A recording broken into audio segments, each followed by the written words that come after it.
نروح للاعب اوسو جاكسون، اللاعب الغاني، لاعب نادي راديك الصربي.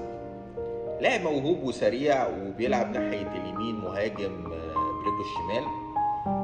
عنده 19 سنة، وكان نادي راديك كان اشتراه هو عنده 17 سنة من سنتين تقريبا ب50,000 دولار. في السنة ونص أو السنتين كام شهر، حاجة بسيطة يعني أقل من سنتين، رقم اللاعب ضرب بشكل غير طبيعي بسبب موهبته، بسبب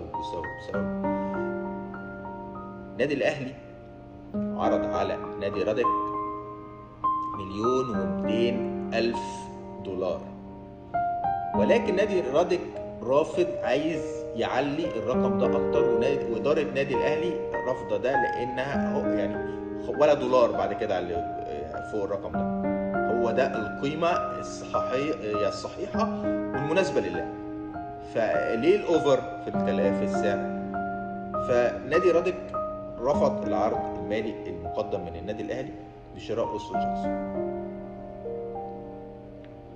مع ان صفقه رابحه جدا نادي راديك. يعني انت بتتكلم تقريبا في 950,000 دولار زياده مكسب في اللاعب. انتوا من سنتين مشترينه ب50,000 دولار، جاي لكم النهارده ب1,200,000 دولار. يعني مش فاهم دماغهم ايه، ولا هو إيه هم عايزين ايه، ولا هو في ايادي بتلعب في الصفقه، مش فاهم. بس ما علينا، هو ده الخاص بموضوع اوسو جاكسون.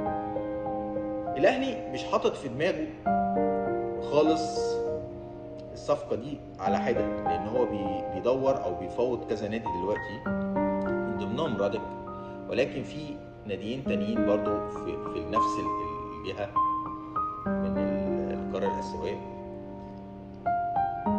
بيتفاوضوا مع الانديه على مهاجم يكون مناسب للنادي الاهلي الفتره الجايه. طبعا لما يبقى في معلومات هطلع اقولها لكم.